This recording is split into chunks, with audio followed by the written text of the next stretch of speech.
Good evening, everybody. Welcome to week 2 of Watership Down as we finish part 1 of the book. Um, I uh, I hope that you guys have been enjoying reading it. I've heard from a couple of you who are, in that category of people that I mentioned before, those of you who were who had never read the book but were traumatized by the film as children.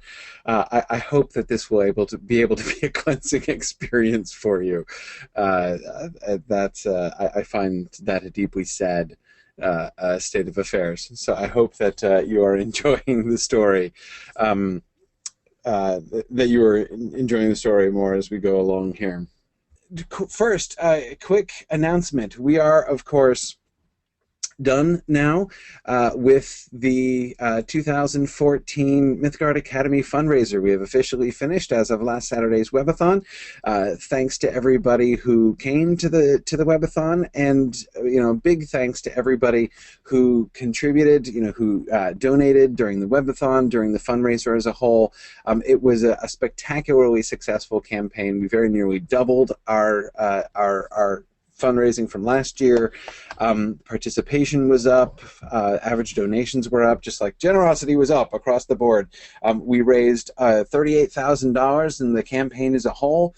We raised about $6,000 on Saturday during the webathon alone.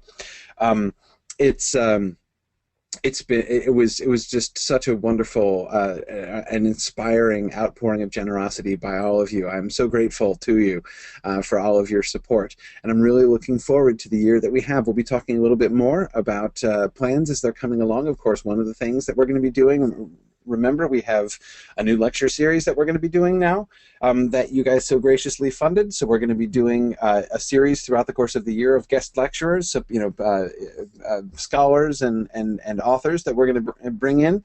I would already love to be to sort of get any input from you guys. If you have suggestions of whom you would like to hear, I'd be happy to receive that.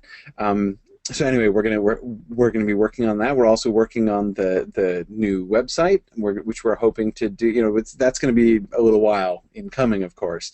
But when we get that set up, it should have a lot of cool new features which will facilitate more content, better sort of interactive discussion and stuff, more opportunity for us to really sort of talk together and work together and everything. It should be it should be great.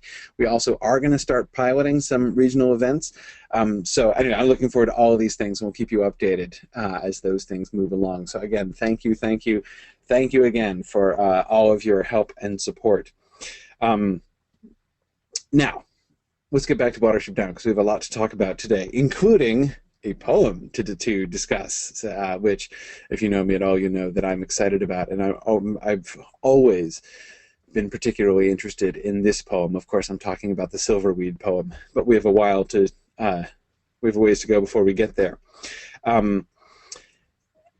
Now, you'll recall that the end of our last section, we finished last time just after Hazel and the rabbit successfully crossed the heather in the night, that really, really awful place of damp, wet ground with nowhere to run to and nowhere to hide, that they were crossing in the darkness, and they had arrived the following morning at what looked like a beautiful field perfect for rabbits to live in.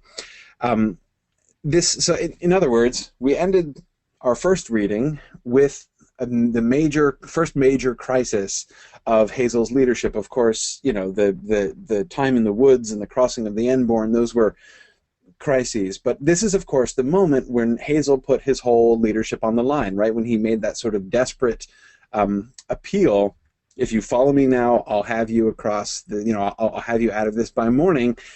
And it worked, right? So anyway, that it seems like he's now come out of it, right? And that now his leadership is established. Remember, they were already praising him. You're what I call a chief rabbit, right?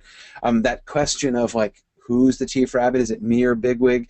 We seem to have sort of moved past the biggest uncertainty there. There's still some question, right? Hazel is still saying things like, I don't know if all of, the rabbits that came with me would like to hear me called Chief Rabbit, but it's pretty clear. I mean, there's certainly, we're way beyond where we were back in the bean field or at the Enborn, or when they were setting out to leave the Warren.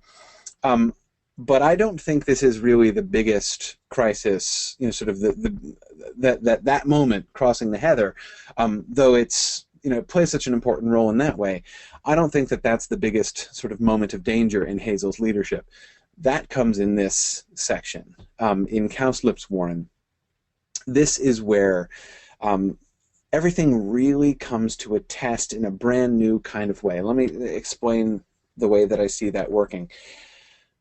Their resolution had been tested before, right? I mean, it's easy to look at the situation back at the beginning and say, basically, they're being asked to make a pretty major leap of faith in believing Fiver's prophecy, right? We've got, on the one hand, the status quo, which is not even a phrase which does any justice to it, right? I mean, it's like the world all the world they have ever known, the home Warren, and those two words put together, home Warren, are clearly, and especially when we begin to, as we begin to orient ourselves into rabbit culture, right, as we've been led to do over the course of those first few chapters, it becomes clearer and clearer exactly how weighty those two words, when put together, are, right? The home Warren, the idea of leaving it behind, right? Remember, Blackberry, like, leave the Warren, Frithra, he says, right? Just like the idea, like, they're talking about, like, oh, something bad is coming and everything, but the idea of actually leaving the Warren is this crazy idea, right? This really, really remarkable thing. So again, it seems like here's Fiver, and they've got to leave their entire world behind and follow him on pure faith. Yeah. Leave the safety of the Warren for the danger and unknown of the outside world. But we have to remember also that there are other major factors there, right? We were introduced to the fact that all of the rabbits who left were outskirters, or people who were dissatisfied in some way. Silver and Bigwig were the two members of the Ausla who came with them, and both of them were, for one reason or another, disgruntled. Silver was getting a heart, had been teased continually because of his strangely colored fur, and because he was a relative of the Threera, and so everybody was sort of implying that he was only in the Ausla because of his connections, right?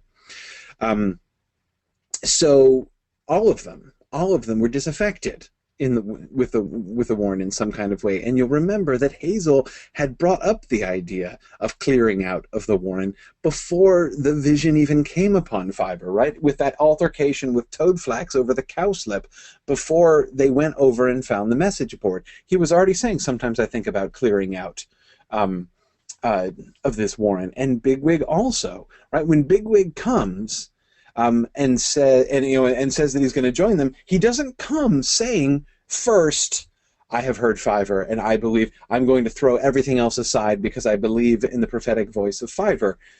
He goes there, but he goes there second. First, he's ticked off at the Threera, right? And he doesn't consider this a jolly life, and he's and he thinks he could do better by leaving the Warren, and so he's fed up and he's not taking it anymore. So that's number one in his mind.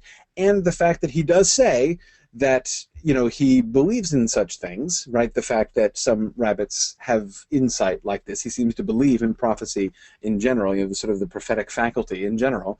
But it's clear that with Bigwig, that's a secondary motivation. Had he been happy and pleased in his position in the Ausla, most likely he doesn't do it. It seems unlikely that it would really weigh with him. And of course, the final drop in the bucket to get them to leave is Holly, right? Holly showing up and trying to arrest them, and then they attack Holly. So now they're like wanted, right? Now they're going to be, sort of arrested or killed because they've attacked the chief of the Ausla, the captain of the Ausla. So, and now at this point they have no choice but to leave. My point is, At no point there, even though, again, it's possible to construct this as like, they set off on this incredible journey just because they've heard the voice of Fiverr and they rally around with their faith in his prediction, but that's not an accurate depiction of what actually happens. Their faith in Fiverr has not come to a crisis point, nor in the case of many of them has it even been tested. Most of them only have heard about this secondhand and clearly are only in it because they were kind of thinking of leaving anyway. Some of them don't even seem to know anything or know very little at all about what Fiverr has predicted and who he is, and they certainly don't seem to have any reliance upon him. Notice how the common, their time in the common was a real crisis, mostly because that was the moment when their present discomfort outweighed their dissatisfaction with life back in Sandalford, right? That was the first moment, and really the only moment in their trip so far, when they were saying, okay, this is awful, right? I mean, we were kind of hoping that we would be able to find a better life outside the Warren because we were having a thin time of it, to use the expression that Adams uses. We were having a thin time back at the Warren, but this is awful. I mean, however bad it was back there, this is worse, right? And when they are in that situation, they don't have faith in Fiverr's vision to support them, and Hazel knows it. Remember, when Fiverr starts talking about the hills, right? When he starts making not exactly a prophecy, but sharing a positive vision, not the negative vision of if we don't leave, something horrible is going to happen, or rather, something horrible is going to happen, and therefore we should leave. Instead, when he was saying, I have this vision of like the high hills where you can see, where the soil is dry and you can see forever and all these things. And remember, Hazel's response is, I hope he didn't mention this to anybody else, and I hope he shuts up now because they're not going to take this, right? Obviously I can't even tell the other rabbits about this, right? So again, there's clearly no question of weighing the sort of the prophetic gravitas of Fiverr against their current discomforts, or even not to give them that as encouragement to support them in their current discomfort, and certainly not as something that they should prioritize over their own choices, right? Therefore, when we get there, I mean, think, why does Hazel persevere? Hazel, of course, is the only one whom we know does believe in Fiverr, right? He's the only one for whom we know absolutely as a fact that he has a real reliance and faith in Fiverr's vision, in Fiverr's capacity, right? But even Hazel, why does Hazel go on through the heather? Is it because he believes in Fiverr? No, remember, he was resisting Fiverr just in the middle of that with the hills thing, right? When he was like, oh yeah, that's great, Fiverr, please don't tell anybody about that crazy talk about the hills, right? It's not that he's disregarding Fiverr, but it's clear that it's not Fiverr that's motivating him. In fact, it seems to me that Hazel reveals his own mind when he's talking about, and we looked at this passage very briefly at the end of class last time, when he's talking about what he would have wanted to see from Hawkbit, right? Or what he would have wanted to say to Hawkbit when Hawkbit was leading that little sort of pseudo-rebellion or protest against Hazel's leadership in the heather.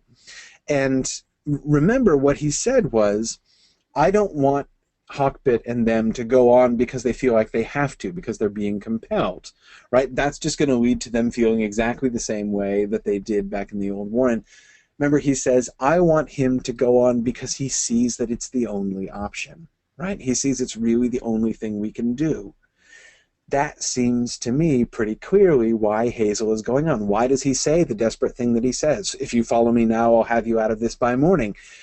Because it's the only thing he can say. He knows it's only confident leadership that they're going to follow. They are so uneasy, they are so nervous that if he, the one that they're looking to for leadership, shows weakness also, they're just gonna scatter. They're gonna collapse. They're gonna fall apart.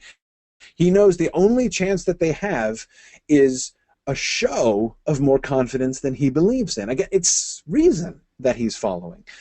we have to go forward. We can't go back. Even if we could go back across all that we came through, back through the heather that we've crossed, over the bean field, past the man with the gun, maybe that dog is probably not still wandering around, but he might be, over that river and back through the woods, and then get arrested and possibly killed for attacking Holly. That's crazy. That's not really plausible. Much more likely is that we're going to get across this bad patch of land, and when we do, we'll find something better on the other side. So he rolls the dice because it's the only sensible thing to do. Sensible is another important word in this book. So he does that, but again, it's not he's not acting either publicly or even privately on faith in Fiver and Fiver's predictions in this moment, right? Again, if anything, he's still kind of resistant to it. Now this whole thing really comes to the test. So the point I'm trying to make is, even though the frame of the beginning of the story would seem to be, we are all living here contentedly, and yet this prophecy has come, and the question is, who's going to believe the prophecy and step out into the unknown and leave behind this comfort that we know, and who's going to remain here and ignore the prophecy? You can frame the beginning to sound like that, but in reality, that's not the choice that any one of the individual rabbits are making, not even really Hazel. Because again, we know that he wanted to leave anyway. So this is clearly just sort of the right moment. You know, this is the thing which gives him the impetus to actually do what he'd been toying around with. It is at the Warren of the Snares that this really comes into a crisis. Now is the time when all of their inclinations lead them in one direction, right? When the other rabbits who are not Fiver are unanimous in their positive desire, not their negative aversion, their positive desire to stay here. Everything that they see, almost everything that they see, leads them to conclude this is the right thing to do, and it's only Fiver's word for them to rely on and say this is not right. This is you know, as he says, as Fiver says to Bigwig at the end, when he says to Bigwig, "You are closer to death than I am," right? So this is the crisis of not only of Hazel's leadership, but also, of course, of the relationship between the rest of the rabbits and Fiver's prophetic vision. But I want to focus on Hazel first, because we looked at Hazel last time, and Hazel is a wonderful leader. But of course, it's interesting how we can see many of the things which make him into a really good leader are things which also lead them astray here in this moment. Again, it's not that Hazel is making mistakes, I think. I mean, sure, it's easy to say, like, well, I should have listened to Fiver. But I think even saying that, it's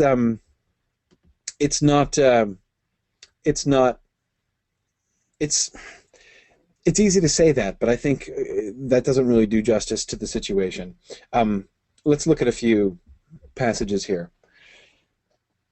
So they've arrived in the fields, right? And they're all happy, and they're delighted that they've come through the heather and they've come back to good land and a place where they can apparently settle down. "Well, this is the place, all right, isn't it, Hazel?" said Dandelion lazily. "I suppose we'd better start having a look along the bank soon, although I must say I'm in no particular hurry. But I've got an idea it may be going to rain before much longer." Fiver looked as though he were about to speak, but then shook his ears and turned to nibbling at a dandelion. "That looks a good bank, along the edge of the trees up there," answered Hazel. "What do you say, Fiver? Shall we go up there now, or shall we wait a bit longer?" Fiver hesitated, and then replied, "Just as you think, Hazel." Now, as I say, two of the things that we saw really set Hazel aside, to really set him apart from the rest of the rabbits, are first his sort of commitment to fairness and reasonableness, right? You know, we saw him, the way that he pays attention to people, that is, you know, to me, one of the most striking things, you know, whereas the Thrira couldn't remember his name right, and kept, you know, your friend, oh, no, your brother, right, and kept calling him Walnut. And yeah, the Thrira is getting old and stuff, but but again, but the difference is really clear.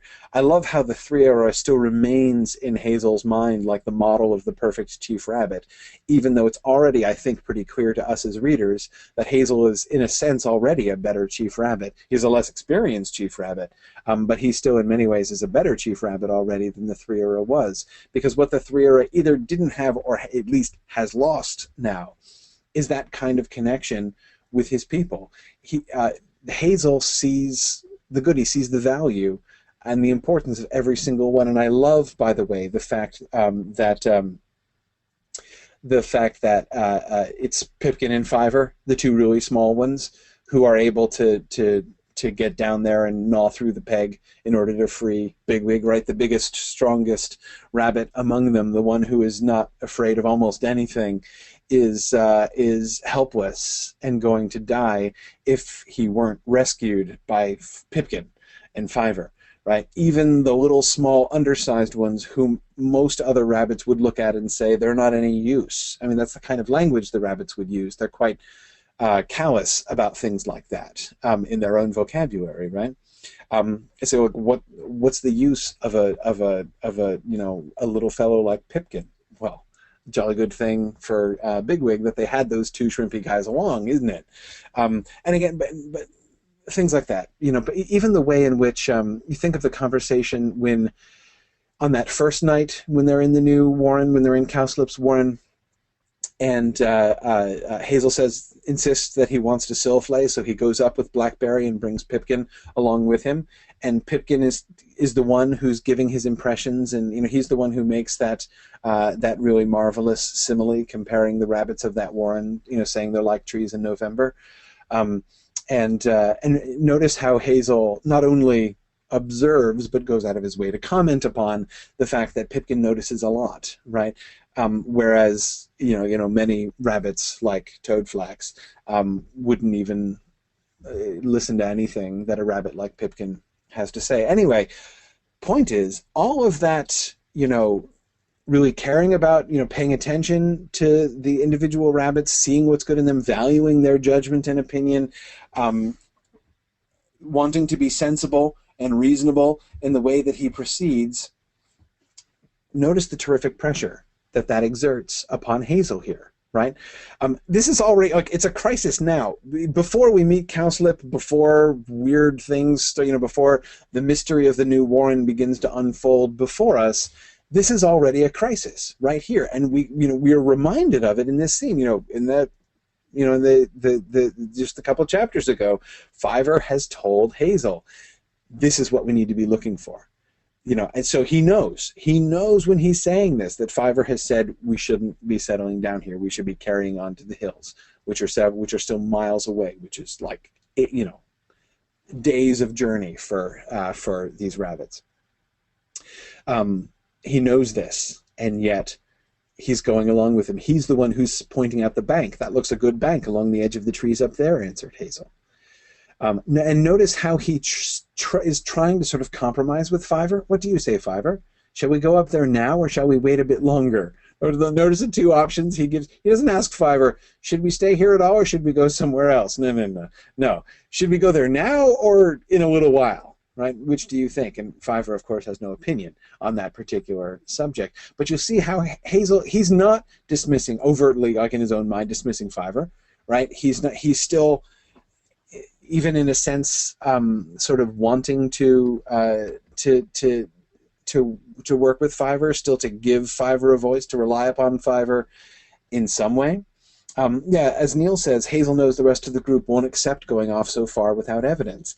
And yes, I mean, I sort of jokingly, gave this passage the subtitle "Peer Pressure," but again, we've gotten close enough, I think, by now to rabbit culture to understand that idea, the idea of the communal desire of the group, has a much, much stronger pull in rabbit culture than in human culture, right?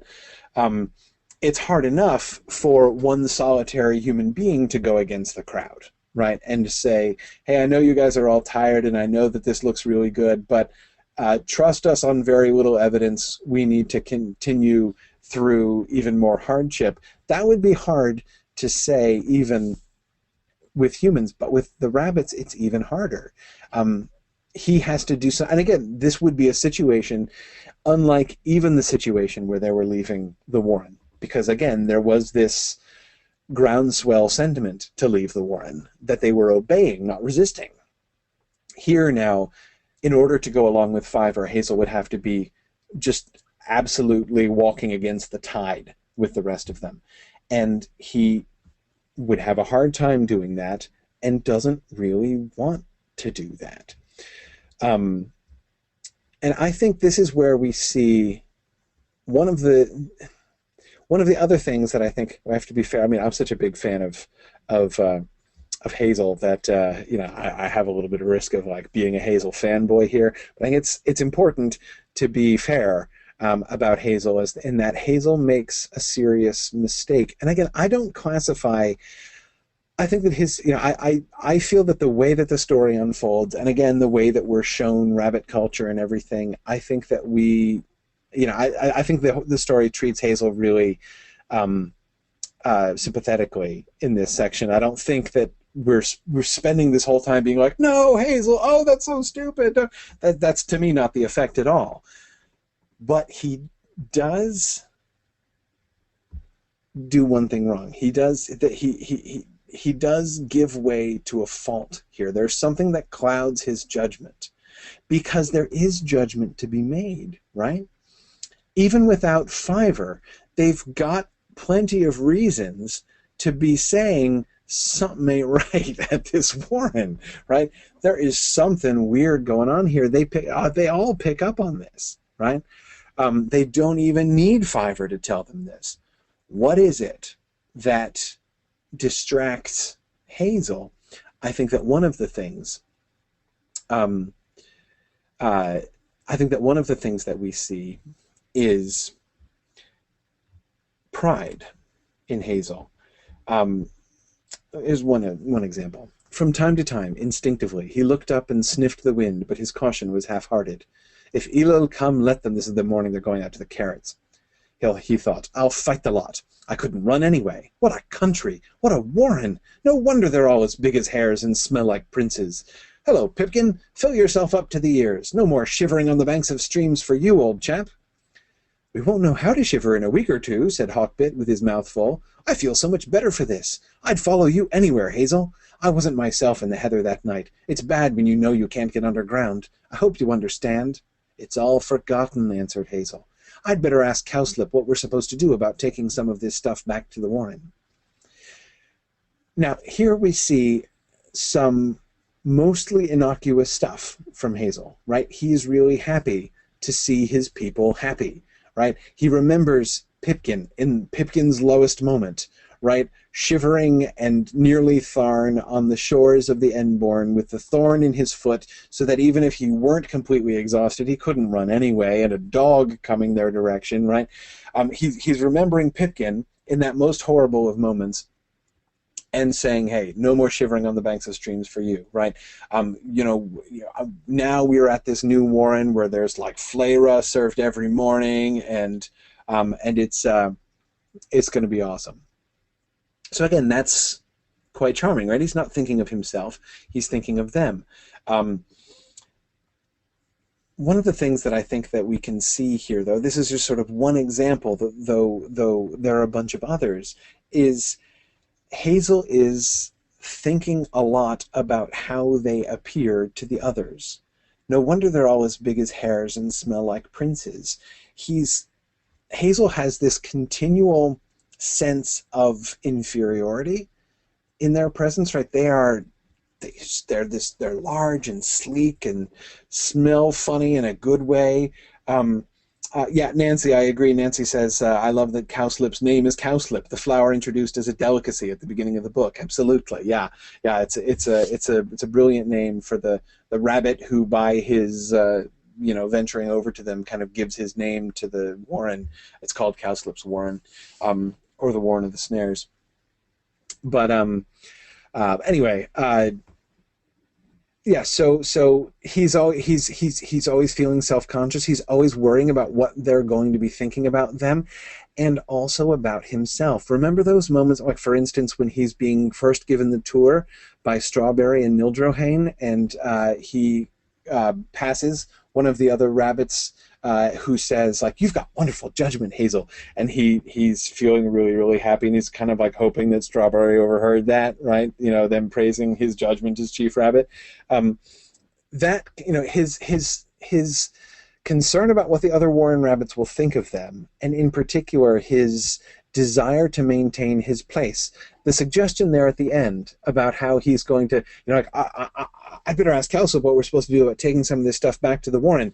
He's determined to show that he is the resourceful leader of these new rabbits, right? That they're not in any way inferior to the other rabbits. His focus on that is so great that he doesn't even seem to ask the question, okay, we're different from these other rabbits. Maybe there are ways in which we should not, in fact, be adapting ourselves to their new ways, right? It's, of course, down to Fiver to be the contrary voice expressing that view. But again, he's so focused on his own position, what they're going to think of him, what they're going to think of all the rest of them, that he doesn't even seem to ask the question. He accepts the fact that these, you know, large, gorgeous strangers are the standard, that their ways, although they're different from the ways of most other rabbits, are probably good ways, maybe even better ways. And so, you know, we should try to conform ourselves to them without even really thinking about it. Remember that, you know, the question of Chief Rabbit is still not really officially resolved, and of course it's thrown into much greater question now that he's in this new Warren, right? Having just established himself, kind of, mostly, about 80% at least, as the Chief Rabbit of this new group. Now they're going to assimilate themselves into this Warren. What's Hazel's position in the new Warren, right? Is he going to be able to establish himself? And if not, how is that going to work? These are clearly things that seem to be operating in the back of Hazel's mind, which again seems to be affecting his judgment. He's self-conscious.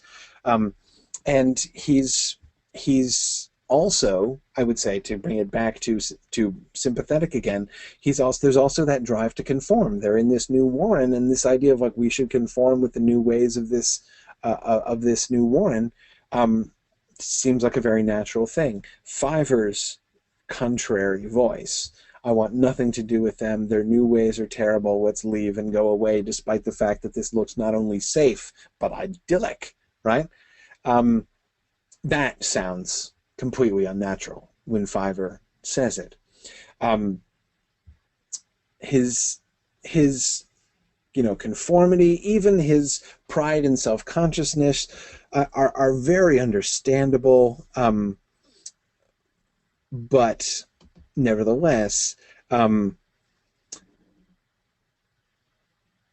are still clear warning signs, right? And here, primarily, I'm thinking of Hazel's dismissal of Fiver. It's not just that first moment, of course.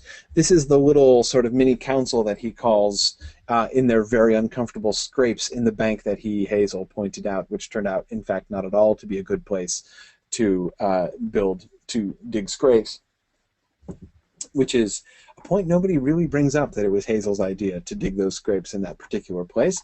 But it seems to be an appropriate sign to the fact that Hazel's judgment that this is where they should live is probably not, in fact, a good one. But anyway, he's just gotten, remember, he's gotten Blackberry's opinion, he's just gotten Bigwig's opinion, and now he asks Fiver. And Fiver just says, I think we ought to have nothing to do with that rabbit or his Warren. We ought to leave this place at once. But what's the good of talking? Cold and damp, Hazel felt impatient. He had always been accustomed to rely on Fiver, and now, when he really needed him, he was letting them down. Blackberry's reasoning had been first-rate, and Bigwig had at least shown which way any sound-hearted rabbit would be likely to lean. Apparently, the only contribution Fiver could make was this beetle-spirited vaporing. He tried to remember that Fiver was undersized, and that they had had an anxious time and were all weary. He's trying to make allowances for Fiver, right? But notice, Hazel doesn't even process the fact that he's refusing to listen to Fiver, right? You know, he had been accustomed to rely on Fiver, right? And he doesn't think that he's changed. He thinks that Fiver has changed, right? And now when he's really trying to rely on, he's trying to continue to rely on Fiver, and here's Fiver letting him, Hazel, down, right? Nancy points out this is how Fiver always talks. Yeah, exactly. Fiver's not actually really changed, right? But he is, for the first time, really saying something that goes against what Hazel wants. And as I said, the first time, he's really going against the entire spirit of the group, the whole consensus of the group. And Hazel clearly doesn't like it, and again thinks that Fiver is the problem. Beetle-spirited vaporing is a pretty awesome phrase. And notice how he tries to make allowances. He's still compassionate, right? He still shows love and compassion for Fiver. He doesn't get angry at him. He doesn't dismiss him. He's like, I can make allowances for Fiver, right? But again, the way that Fiver is acting is not, it's true that it's not unlike Fiver, but it is profoundly unnatural. It is profoundly countercultural in that sense. Notice also Fiver's own personal struggles, right? Fiver doesn't know how to say any of this stuff. Fiver seemed to grow even smaller as he flattened himself on the hard earth. I'm a fool to try to argue, he said miserably. Hazel, dear old Hazel, it's simply that I know there's something unnatural and evil twisted all around this place. I don't know what it is, so no wonder I can't talk about it. I keep getting near it, though. You know how you poke your nose against wire netting and push it up against an apple tree, but you still can't bite the bark because of the wire? I'm close to this, whatever it is, but I can't grip it. If I sit here alone, I may reach it yet. Fiver, why not do as I say? Have a meal on those roots and then go underground and sleep. You'll feel all the better for it. I tell you I'll have nothing to do with the place, said Fiver. As for going underground, I'd rather go back over the heather. The roof of that hall is made of bones. Fiver doesn't have any way to articulate stuff, not any more than he ever had. Remember, he's always had Hazel, right? And even when Hazel was trying to calm him down, I mean, remember when Fiver was doing his prophecy in chapter 1, right? You know, when the vision of the field covered with blood was coming across him, Hazel still kept saying, nonsense, nonsense, right? It's just the sun. You know, he was trying to calm him down, right? But he's, you know, and Hazel seemed bewildered by it. But when the next day they went to the Threera, it was Hazel who did the talking, right? It was Hazel who was able to say to the Threera, here's the situation. My brother has this sense, this feeling that a bad thing is coming. I can vouch for the fact that this is totally legit, and here are some reasons you should take this seriously. Fiver has always had Hazel, right? And now he doesn't have Hazel. He's incapable of convincing Hazel because that's always been his resource. Notice he's not being less articulate than before. In fact, if anything, he's being much more specific. His little vision, his little sort of picture at the end there, right? The roof of that hall is made of bones. Sounds really quite a lot like the field of blood vision that he had before, right? So it's not like what he's saying now sounds weirder and different, and there are good reasons for Hazel not to recognize it. He should recognize it. If he took it seriously before, he should take it seriously now. In fact, the comparison, the analogy that he makes to trying to bite the bark on an apple tree that you can't quite reach is far more concrete than Fiver's ever been, right? We've seen him overcome with this feeling like he was perceiving something that nobody else could perceive, right? Both with the vision of the blood and just that sense of fear, like, as if a predator were there that nobody else could see, right? but he didn't know how to describe it. He didn't know what to do. Now we see him not exactly theorizing, but at least trying to explain the experience of having this vision, right?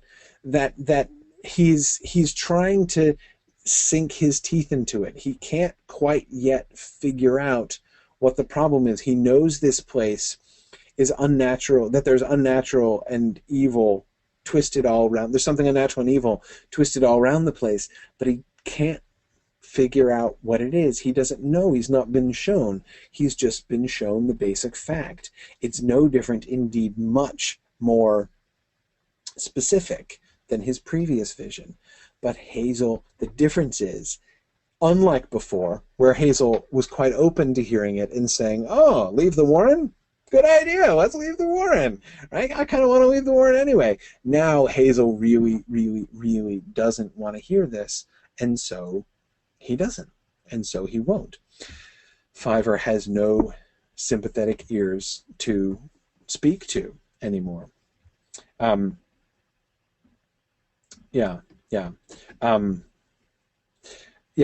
Kay thinks that a good stand-in for the phrase "can't put my finger on it," as I can't quite bite the bark. Exactly, Kay. And Kay, that's a small thing, but it's one of those things that I think Adams does so well. All of the sort of the figures of speech that are profoundly anthropomorphic, right? Which the figures of speech which we use, which sort of speak to our own experience and wouldn't make sense to somebody who is from a fundamentally different species. It would be hard to explain, like I can't quite put my finger on it. That expression would mean nothing if you were communicating with a fish, for instance, right? I love because there are moments like that, right, where we get these sort of reminders that these creatures it's not a beast fable, right? They're not humans dressed up in animal clothing. They are, we are being invited, we are being acculturated to think like rabbits. Adams does such a wonderful job of that leap of subcreation, of really bringing us into that world. Even small things like Kay, did you notice the way in which El Herrera, when he's dressed up as the doctor, the way he examines his patient? And it's brilliant, right? He examines his eyes and his ears and the ends of the tips of his claws, and he looks at his droppings, right? In short, he doesn't act like a human would. He doesn't like take his pulse and tap on his chest and do the other things that a human doctor would do to another human being, right? He examines him as an animal, right? Anyway, I think there's so many really small details like that that I think are really very wonderful. Anyway, Jeff seriously asks the general question: why do prophets always have bad reception? Well, it depends, of course, Jeff, what you mean by that. If you mean bad reception in the sense in which a TV an old-fashioned TV might have gotten bad reception, or a radio might get bad reception, that's a profound question, but seems to have to do with like the limitations of the vehicle, right? And I think with Fiver, that's particularly true. It seems to be perceiving something that is beyond this world, interacting with something which is, he's not getting a memo, right? He's not being given a dispatch from somewhere else, or he's not being given marching orders. He's perceiving things that other people can't perceive, and those perceptions are vague and uncertain. Uncertain in the sense of indistinct, not in the sense of being indefinite. Like, he definitely knows a bad thing is coming to the Warren, he just can't explain exactly what that thing is, right? But of course, Jeff, we could also think about them getting bad reception in another sense, that is the reception that they get from other people, how well their own messages are received. And of course, that one is a great deal easier to explain, why prophets get a bad reception in that way, and that's because prophets, as a rule, almost always are in the business of telling people what they don't want to hear. Prophetic messages are rarely sent to people just in order to tell them, keep doing what you're doing, everything's great, right? So yeah. Yeah, good. Michael Truskowski was just saying the same thing I was saying. Michael, as you so often do. Yeah, Jeff, exactly. A TV with rabbit ears was precisely what I was envisioning there. Totally agree. Yeah, and good. Ed Powell points out that there is, of course, a tradition of animals predicting disasters ahead of time.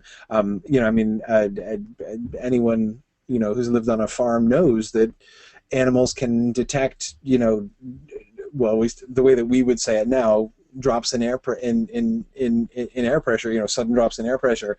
You know, when a tornado or a hurricane is coming, you know, your chickens and your cows are likely to know it a great deal before you do. So yeah, Ed, there is that, you know, this sense of the kind of perception of coming danger that Fiverr has is in that sense already a thing, right? It's not like it's though clearly with Fiverr it's beyond the norm. Kimberly is thinking, of course, as I think a couple other people have already been doing, thinking about comparing Fiverr with Paul Muad'Dib from Dune, since we just did Dune. I actually think that would be a really interesting comparison.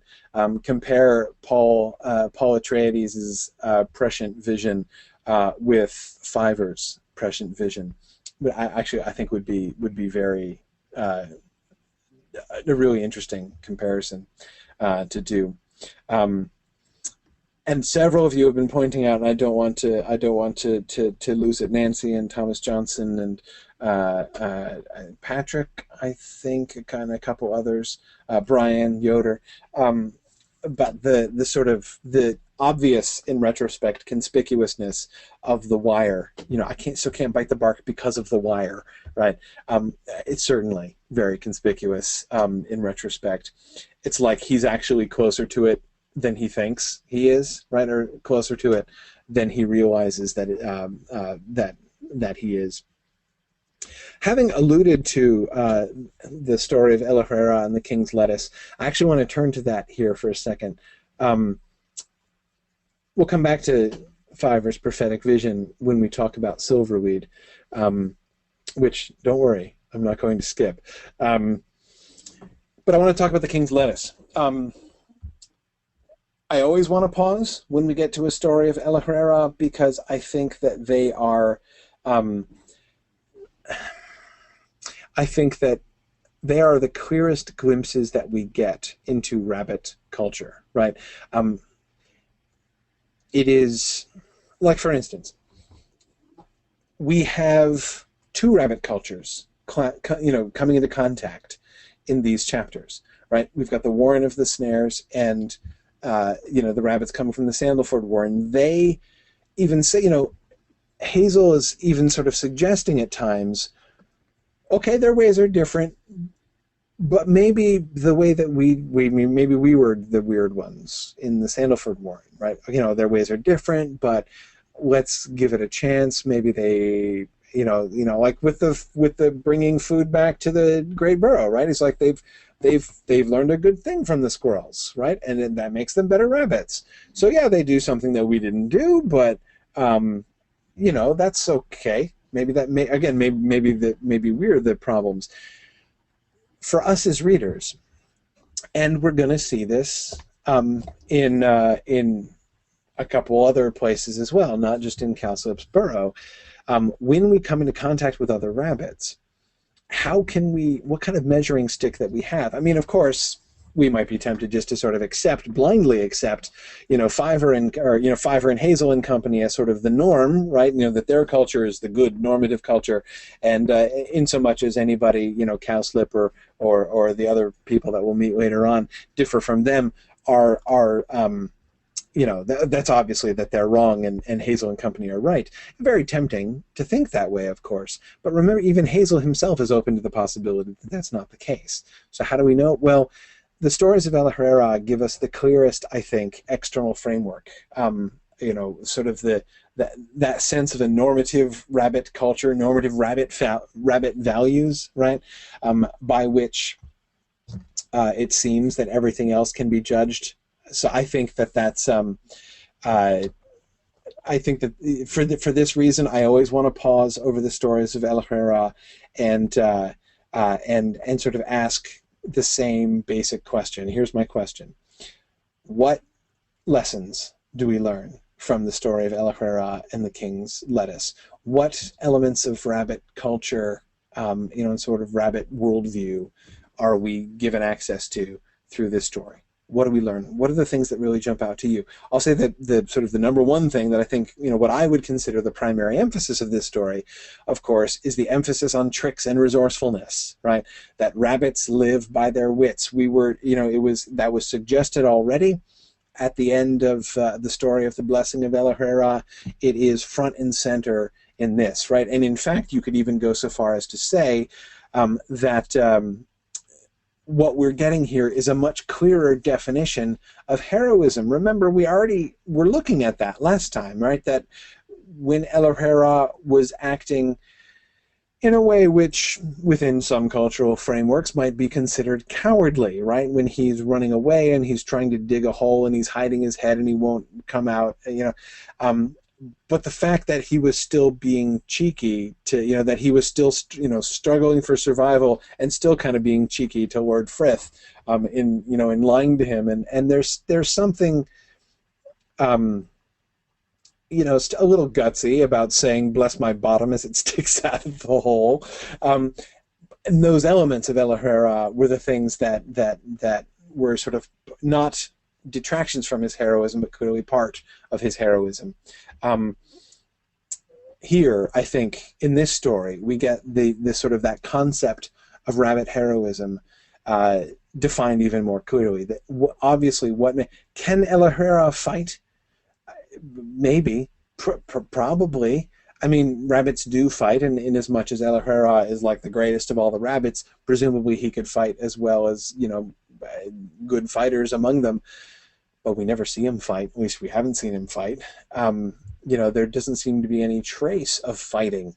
Instead, it's all about his wits. It's all about his cleverness and his outwitting of other people.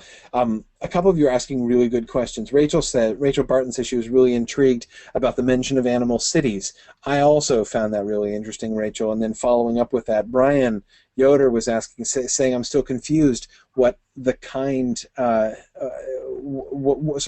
what the king and his guards are. Are they actually human? Are they some other form of animal? They don't seem to be rabbits. They even have children that play with the rabbits. No, they're not humans, and we're not told what kind of animals they are. They're clearly animals. He's the king of the animal city, but we don't know. You do get the general sense that there's more than one species of animal under the rule, within the city, under the rule of King Darzan, right? That seems to me relatively clear. But then you've got rabbits over here. To me, the effect of that is it creates the sense of the rabbits being a persecuted people, on the one hand, right? They are, in a sense, isolated from the other animals. And remember, there's that sense, even the very word Elil, right, as that category of the enemies of rabbits, those creatures, those carnivores which eat rabbits. And which, when you hear the rabbits talk about it, you'd think they had almost no other prey. They recognize that, like owls, eat field mice and stuff too. But sometimes in the way they talk, it seems to betray the fact that it's almost like they assume that, like, the whole point of these predators do nothing but hunt rabbits. But anyway, the very fact that they use that kind of collective noun, right? There's similarly the category when Hazel meets the crow by the bean field, right, and he puts it in the category of not hawk, right? There are two kinds of birds, right? There are hawks and not hawks, right? There are predator raptors who might swoop down on and try to kill a rabbit, and there are the rest of birds who are not, right? There's this sense in which you've got like three categories of all creatures, right? There's predators who might kill rabbits. There's other creatures who are not rabbits but not predators, and there's rabbits, right? And the rabbits are unified, and they hold together, and they stand together against all the rest of them. Now, they might make alliances or be on friendly terms with the nuthawks, right, with the non-predators. But it's clear, notice how even Yona the hedgehog, whom we're told that Yonil are totally innocuous, right? When they see the dead hedgehog in the road, they're really appalled, like, why would anyone want to kill a Yona, right? I mean, Yona, like, Yona don't hurt anybody but slugs. And but yet it's Yona the hedgehog who goes and rats El Herrera out to King Darzin and puts him on his guard, right? Everybody is against the rabbits. The rabbits are only in solidarity with themselves. And so that seems to me to be an important thing. And Brian makes a really great point. The rabbit seems smaller than any of the animals in the city too. Yeah, the fact that Rabscuttle can mix in with the children, right, and fit in, seems to be seems to definitely suggest that. I agree, Gerald, that King Darzin and his people don't seem to be, certainly not universally, predators. They wouldn't be raising lettuces, presumably, if they were all carnivores. And I would also think that if this were just like a city of Elil, they'd say that, right? that would have been mentioned at some point. I mean, if this was a city entirely stuffed full of wheels and stoats and cats and foxes, that would have come in for mention at some point in the story. So I assume it's not those. But don't you also get the impression that there are a lot of species of animal that these rabbits just don't really know very much about, right? And the more so if they're a species of elephant, did I say that? Of animal, which is irrelevant. I guess that's the combination of animal and irrelevant is elephant. Anyway, if it's a species of animal that's irrelevant to rabbits, who cares, right? They don't really know about it. So they just kind of lump them in, so that King Darzin and his people are just generically animals. And they're not evil, but who knows really what they are, and frankly, it doesn't really matter what they are. And so, that's, again, that's the rabbit point of view. Kay says, zoological studies were never simpler than when conducted by rabbits. Exactly. Just like counting, right? Whenever the number Hrer is actually invoked in practical mathematics in this story, I love it. I find it so delightful.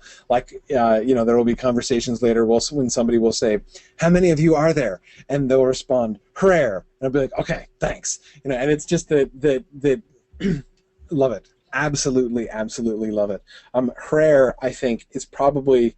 There are many of the Lapine words, which are invented in order, again, to sort of reflect the mentality and worldview of the rabbits, and sort of even the physical or physiological situation of the rabbits, in ways in which those are different from humans, and therefore the terminology that humans have in their languages. But I find Hrer to be just absolutely the most useful term. I use that word all the time. It's such a useful word. But anyway,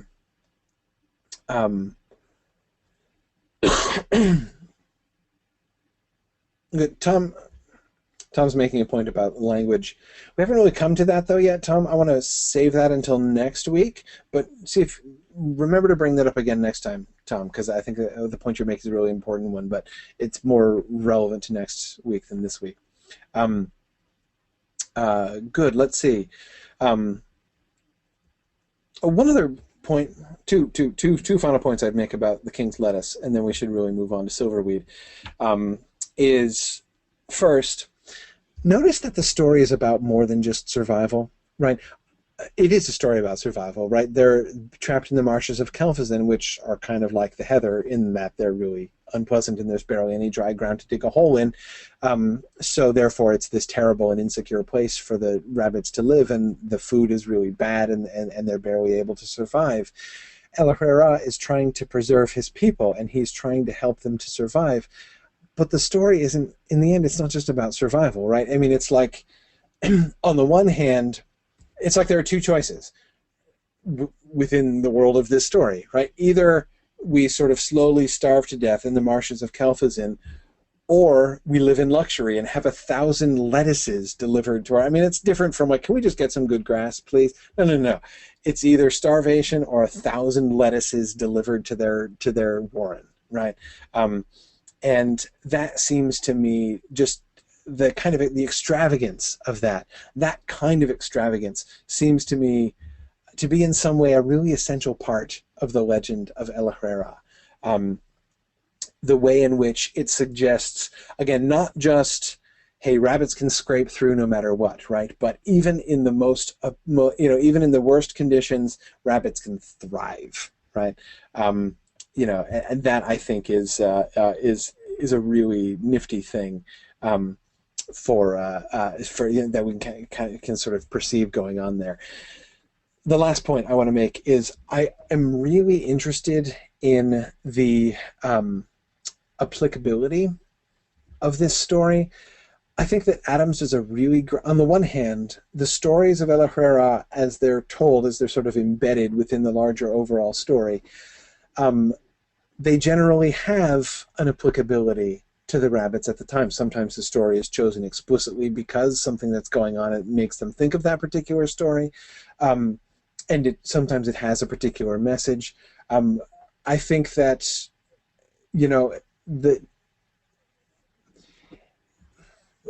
the tendency, the possibility that Adams could have made these stories be sort of really kind of following in lockstep with the adventures of, to be sort of a kind of veiled heroicizing of the journey of, Hazel and his companions.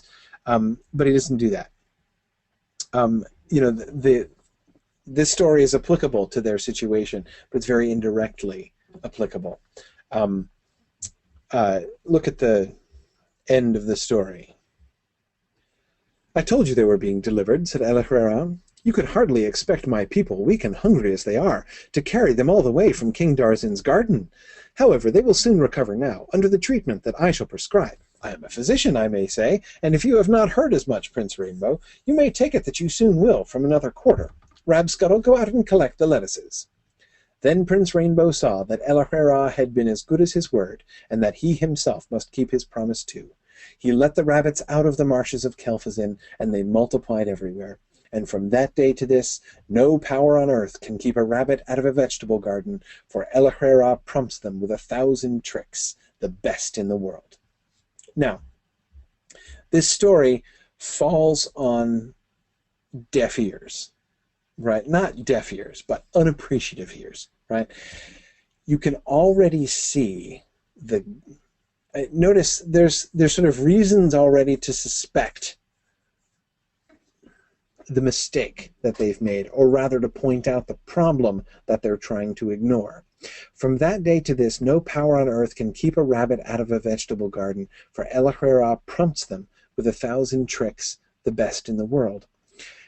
To say that in a warren where carrots and lettuces are brought to them and presented right outside their holes by men every day, we see it's sort of manifestly the natural order of things turned upside down, right?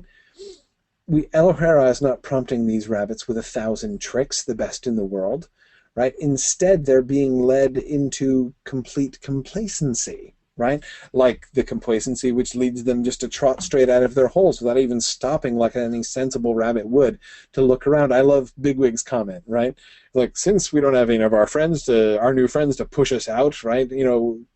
Perhaps we should just make sure that the field isn't crawling with owls and stoats before we go out.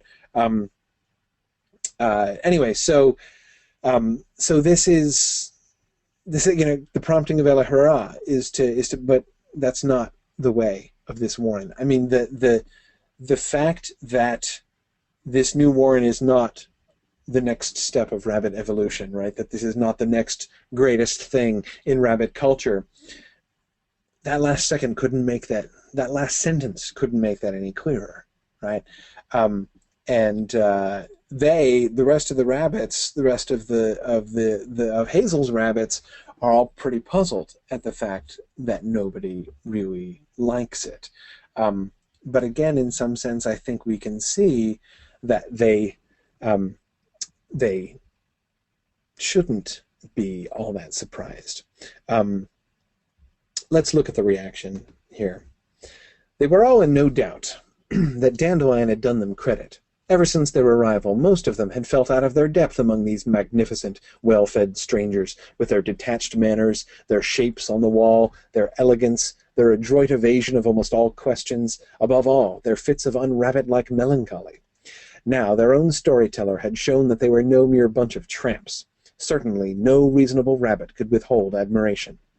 They waited to be told as much, but after a few moments realized with surprise that their hosts were evidently less enthusiastic. "Very nice," said Cowslip. He seemed to be searching for something more to say, but then repeated, "Yes, very nice. An unusual tale." "But he must know it, surely," muttered Blackberry to Hazel. "I always think these traditional stories retain a lot of charm," said another of the rabbits, "especially when they're told in the real old-fashioned spirit." What do we see here? What do we see in the reaction of Cowslip and the unnamed other who makes the comment here? What do we see? What do we learn about them and about their culture? Remember, this is the second time we've gotten a story, right? Remember the first time? Remember the first reaction? Remember, the reaction to the first story was so important that Adams interrupted the story to give it to us in the penultimate paragraph. Remember that?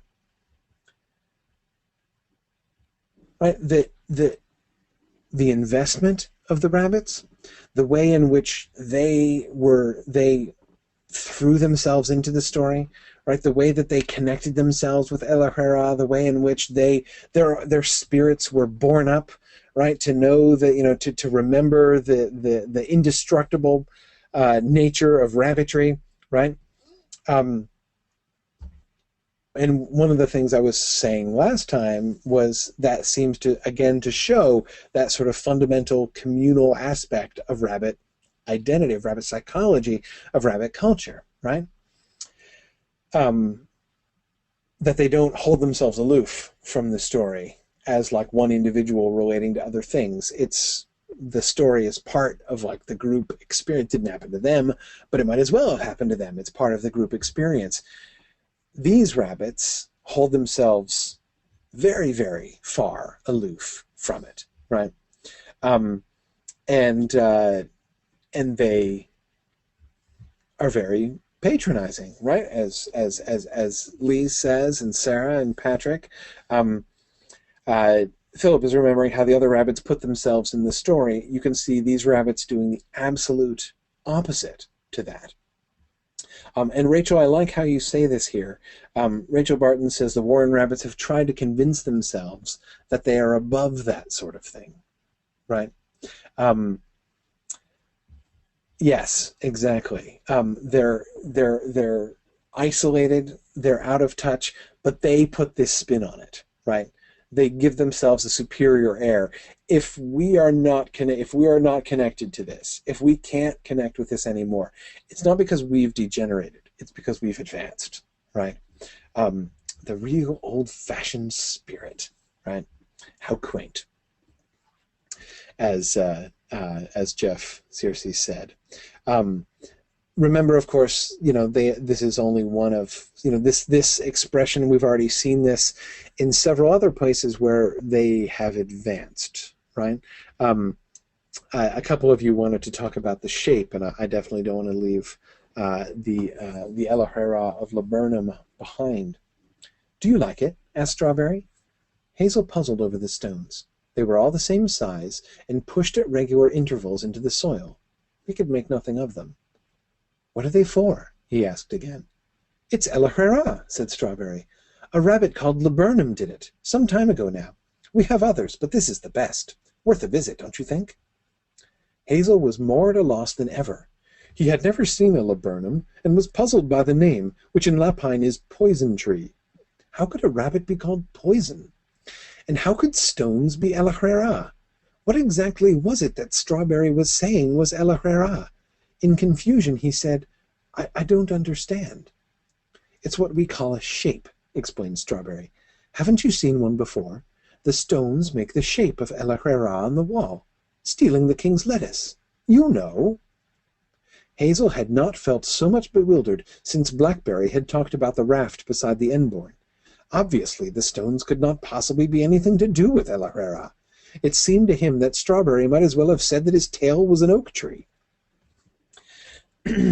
As a side note in this, I think it is fascinating that the way in which I think that Adams is so good at doing this. He presents us with things which are intimately familiar to us, concepts that we, as human readers of the story, understand perfectly well. But yet he introduces us to this thing. It's like what I said last time about recovery, right? Seeing things from a new angle and with completely new eyes. Here, it's the whole concept of representative art, right? That's what Hazel's not getting. Hazel is simply, it's not a question of like he can't appreciate good art. The whole idea, I mean, like what on earth those rocks could have to do, obviously they have nothing to do with Elahera, right? In what, so like, what is he even saying? Like he's saying that is Elahera. Hazel can't even parse that, right? What is going on? The thing that he's not getting is, from our point of view, something really obvious, right? Very, very, very small human children get this, right? We'll scribble on a picture and say, it's mommy, right? That seems so obvious. And yet we see it from Hazel's point of view, and I love and deeply respect the fact that Adams does it with, I think, not a hint of condescension, not a hint of superiority. There is no point, I believe, in this passage in which we as readers are being invited to laugh at Hazel for his ignorance, right? There is no sense in which we are standing shoulder to shoulder with Strawberry, looking down at the Yomkin who doesn't understand representative art, any more than we were looking down upon Hazel for not getting the raft thing back at the Enborn, right? When Hazel's like, great, and now Blackberry has gone insane. Right? How could this morning get any worse? Right? Instead, we were brought into Hazel's point of view, right? To recognize this stream of apparent nonsense can be nothing else to rabbits. I mean, it's the leap that's required to say, if you sit on a wooden thing, you will float on top of the water, is a huge leap. A huge leap of reason that most animals just don't make, just as animals don't do representative art. I mean, they just don't. It's not that like, you know, dogs and cats do, you know, like their representative art is extremely primitive representative art compared to human art. They just don't do it, and there's absolutely no reason to think that they understand it, right? Anyway, there's a leap here. He draws our attention to the leap, but again, without condescension. It is really interesting, isn't it? And a couple of you were pointing to this. Jana was saying it's strange to think that poetry and art, we're kind of being brought in to think that poetry and art are like a bad thing. That it's like terribly unnatural and really concerning.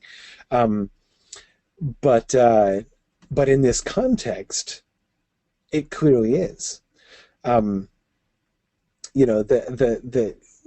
at the least it shows is that the way of thinking of these rabbits in this warren is entirely different. Now, again, I love the way also that Adams uses this when you're reading this for the first time, and this is one of those books that I've read so often that it's hard for me to recover my original experience reading it. But I know for a fact, when I read it for the first time, I did not figure out the solution to the mystery in advance. I was puzzled by this too. And when you're in that situation, again, there's the question. Okay, yes, they're different, right? These new rabbits are different from us, but maybe it's us, maybe it's not them, right? Maybe we're the problem, maybe we need to learn from them.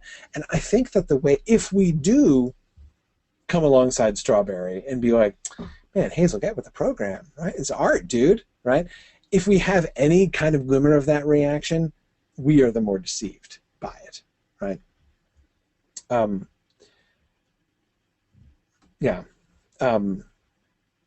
And for the record, I don't think that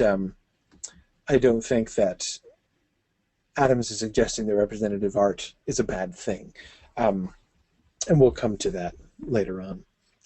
Philip Lord wonders what Fiver would have thought if he would have understood the artwork as he understood the poem. That's a great question, Philip. I don't know. I think not. I think that if he had seen the Eloquera of Laburnum, for instance, I don't think he would have had the reaction that he had to Silverweed. Mostly because remember that Strawberry says that it was done quite some time ago, and they even suggest later on that Eloquera of Laburnum is totally out of fashion now, right? I mean, they've moved on from that way of thinking. I think the fact that they're doing representative art is a leap, but at least they're still doing Eloquera on the King's Lettuce, right? They've not yet gotten to the point, or when Laburnum was doing that, they had not yet gotten to the point where they were leaving behind Eloquera entirely, and not wanting to think about the story of the King's Lettuce.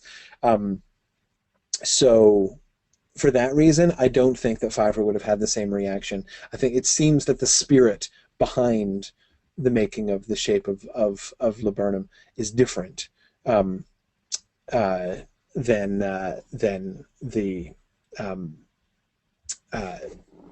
it's different from the poetry of Silverweed.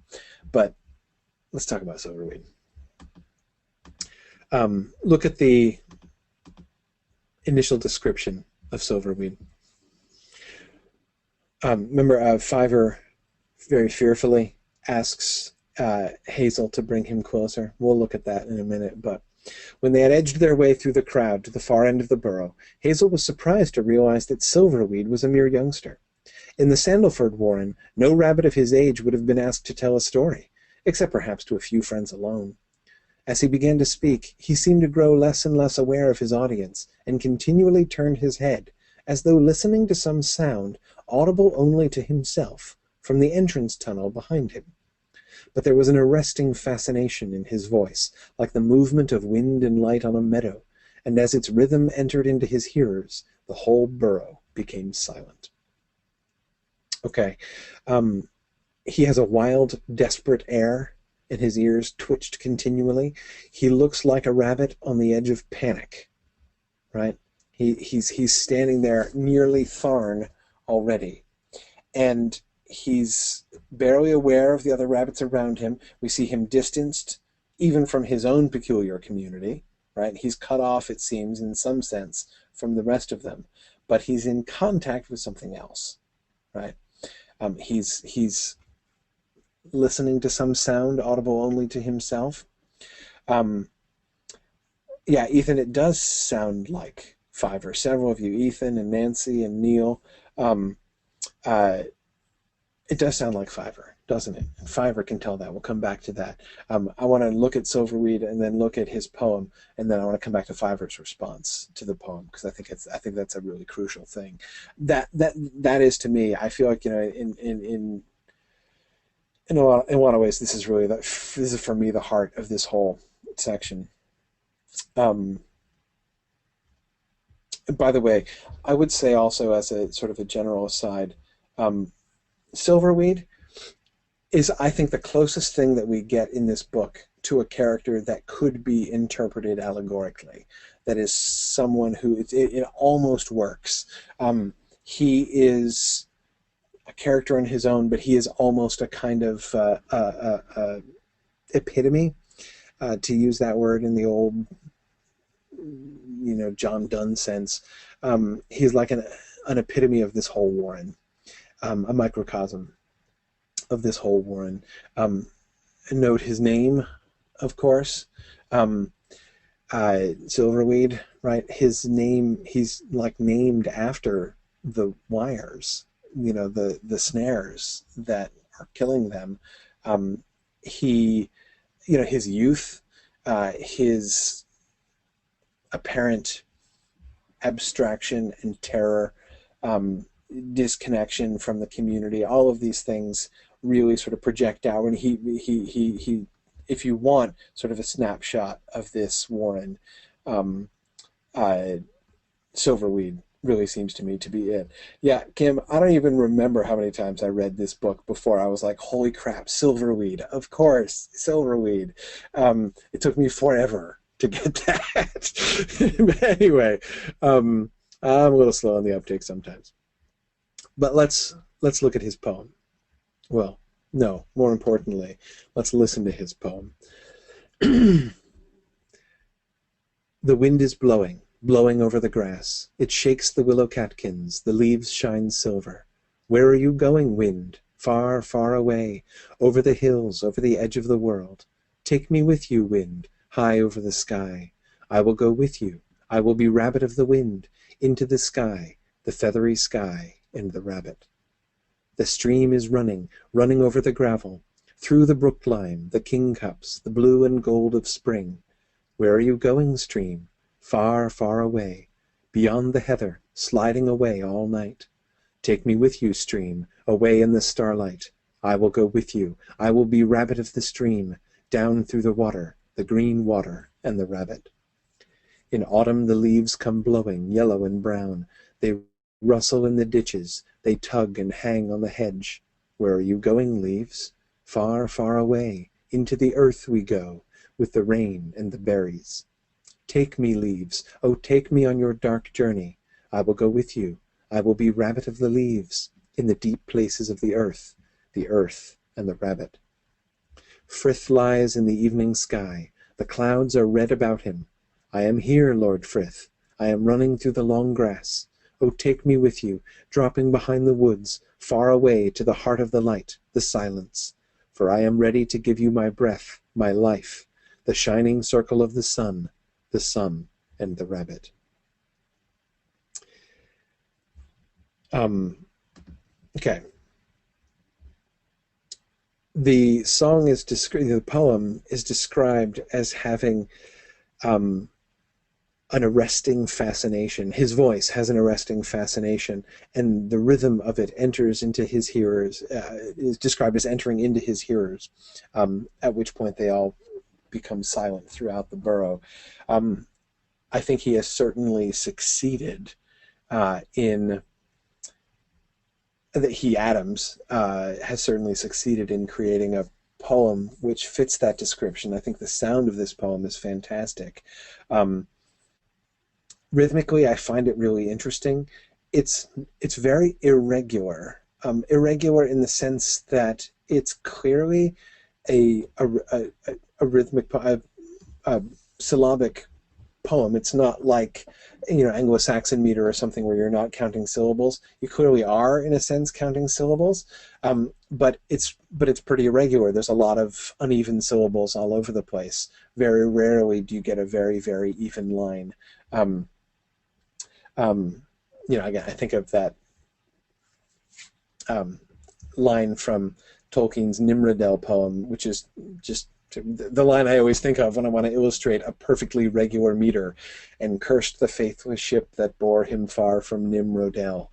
Never was a more perfect neat iambic line written than that one. That kind of line we don't get anywhere in this poem. I don't think there's one singular, totally regular line.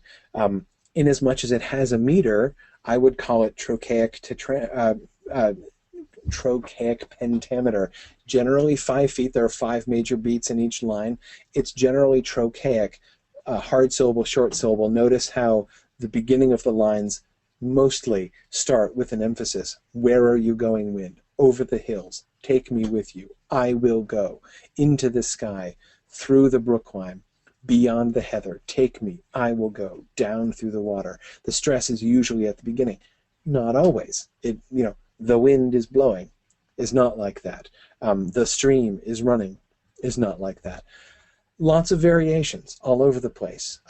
So we get the irregularity of it, and yet it still is, it's regular enough to be mesmerizing. It has a really it has a really noteworthy rhythm. Notice also that there's a break in the middle, but again, not exactly in the middle of almost every line.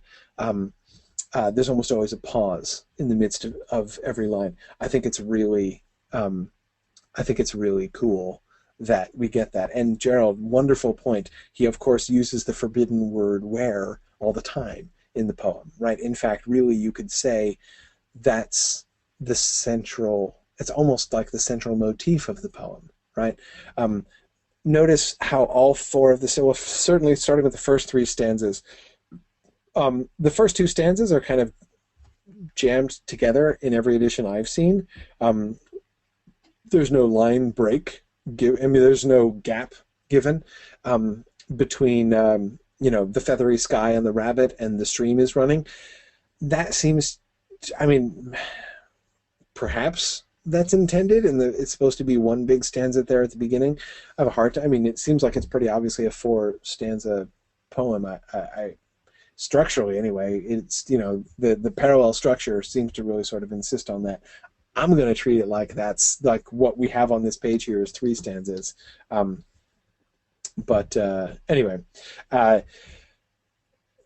the first 3 stanzas here all have exactly the same shape, you notice, right? We've got the first 2 lines, which just give a description of the thing. 2-line description of the wind, 2-line description of the stream running, 2-line description of the leaves in autumn, right? Then we ask the big question, where are you going? Where are you going wind? Where are you going stream? Where are you going leaves? Answer in each case, far, far away. And then the one line describing where they're going.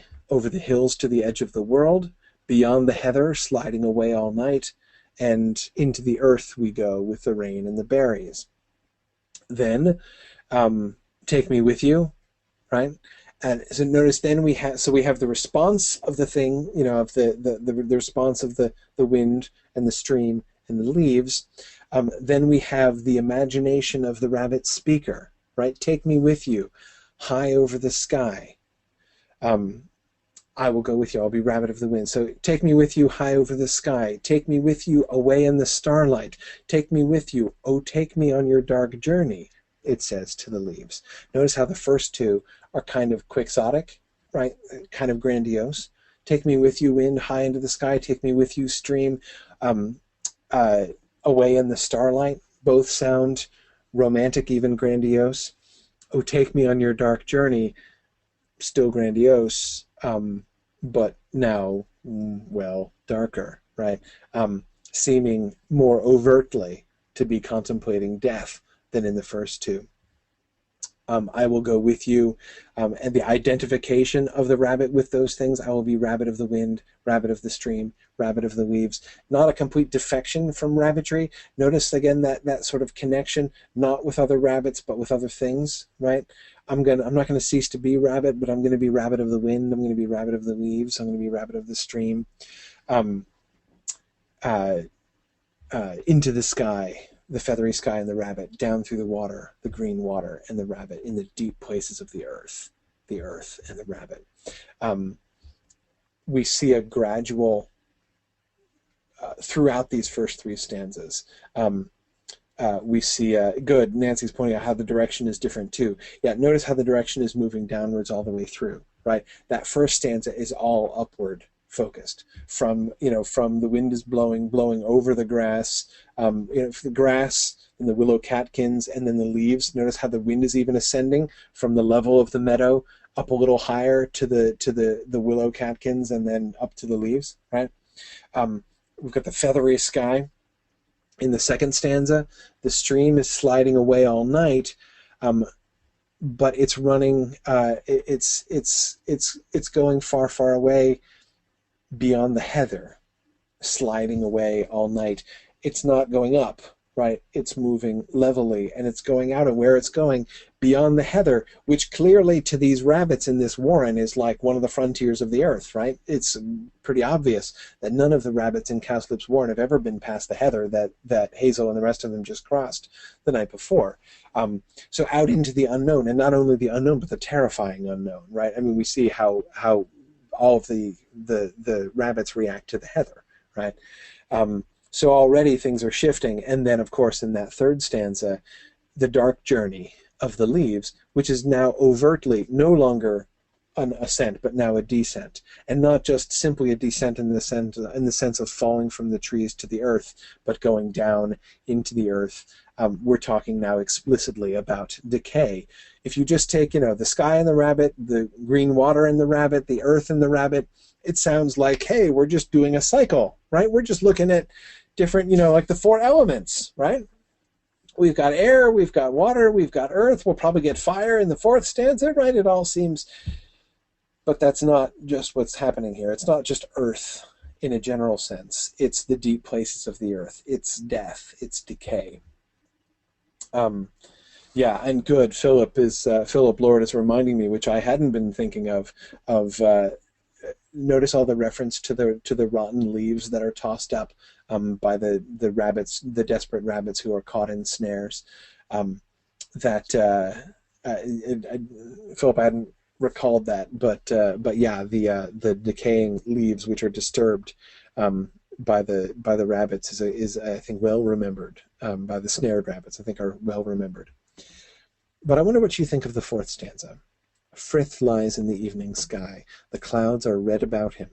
I am here, Lord Frith. I am running through the long grass. First of all, notice we've broken the pattern. We only got one line at the beginning there about Frith. There were always two lines of description before. And then it was, where are you going, right? So we got the two lines of description, then the where are you going, leaves, wind, stream, right? Far, far away, take me, or take you, I will go with you. So it's broken that trend. The clouds are red about him. Notice also that we get a period in the middle of that line. That's the only time that happens. We got pauses in the middle. We get question marks sometimes. Where are you going, leaves? Far, far away. But we've never just had a period. There's no other line that just contains two simple sentences. Frith lies in the evening sky. The clouds are red about him. It's already different syntactically as well as in its sound. And then, again, the whole pattern, the very closely parallel pattern of the first three stanzas immediately broken here. I am here, Lord Frith. I am running through the long grass. I am here. Not, where are you going, Lord Frith? Which, again, we think, okay, so we're skipping a line, but next comes, where are you going, right? No, we don't get where are you going? We have, I am here. I am here. I am running through the long grass. Oh, take me with you, dropping behind the woods, far away to the heart of the light, the silence. Notice how this appeal, oh, take me with you, combines. Notice this is where that used to be only one sentence in the previous pattern. Take me, O leaves, oh, take me on your dark journey. Now we get the two lines, right? And he doesn't respond. Frith doesn't respond. Far, far away into the earth we go with the rain and the berries. That's what the leaves say, right? Instead, the far away is included in the appeal.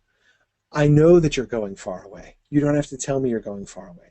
And notice how he describes his journey and how it contains almost all of those other elements, right? Dropping behind the woods, it's descending, right? Far, far away to the heart of the light, the silence. It's not the dark journey, it's to the light, right? But also to the silence.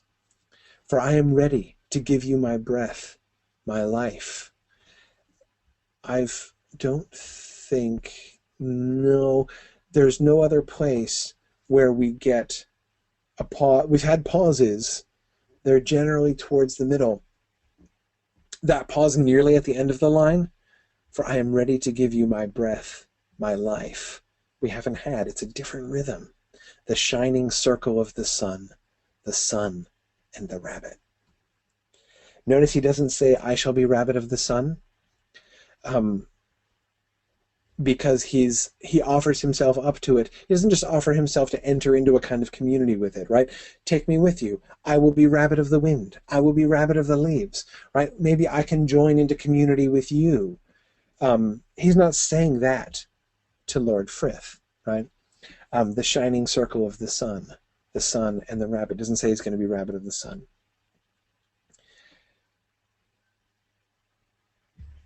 What do you see here? This fourth stanza I find really hard to pin down. I feel like I'm trying to bite an apple tree, but I just can't quite get my teeth on the bark. That is, I think this is a fascinating combination of things.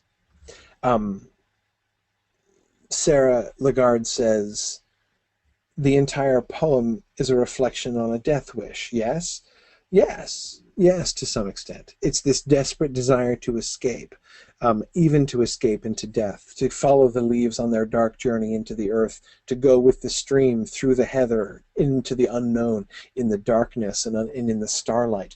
Remember, in the starlight is a little more threatening to rabbits than to humans. Sort of yes and no. To some extent, the rabbits are, of course, much less helpless out in the dark than human beings are. They can see much better, and their other senses are much more acute. So the dark, the darkness outside is much. But then again, there are a lot more predators out there at night, and so it's very dangerous to be out there. So again, what that image conveys, we have to contextualize it in the Lapine framework that, again, the story has been building for us. But that last stanza, is there hope in that? The willingness to, the offering of his life, of his breath to the sun, to Frith, to be taken into the heart of light, that's got to be a good thing, doesn't it? Better than the dark journey? Is he turning away from that? Is there an impulse towards, Frith is clearly the divine figure within their mythology.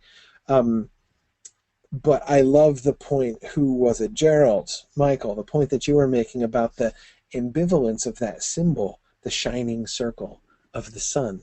Of course, the shining circle is also the wire snare that you stick your head through, right?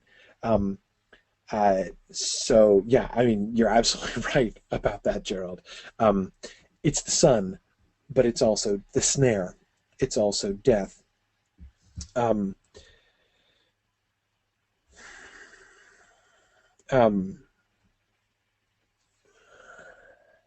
Yeah, Lee says it's hard to believe that Silverweed believes in Frith. Yeah, I hear you. But at the same time, I don't know. Who's he listening to?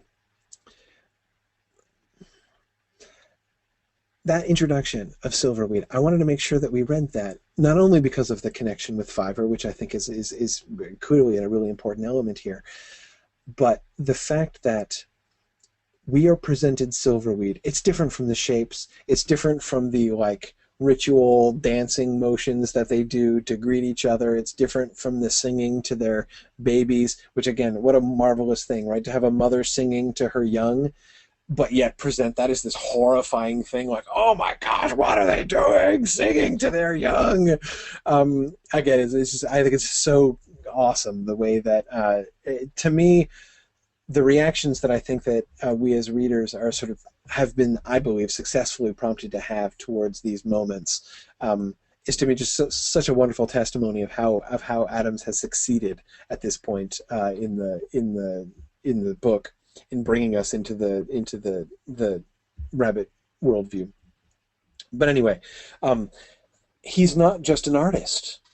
They talk about him like an artist. Right? Remember the things that they're saying. They're like, oh, his ideas have developed quite a following. Or it makes you sound like you're going to cure a philosopher. right? You're going to hear, somebody who's got an agenda. Silverweed doesn't have an agenda, right? First of all, he's young. He's barely even an adult. But that image that we get, he's listening to something else. He's perceiving things that other people can't see. He seems in that way to be relating something like truth. Fiverr relates truth. Fiverr is in touch with things. Well, let's look at Fiverr's response, and this will, I think, help some.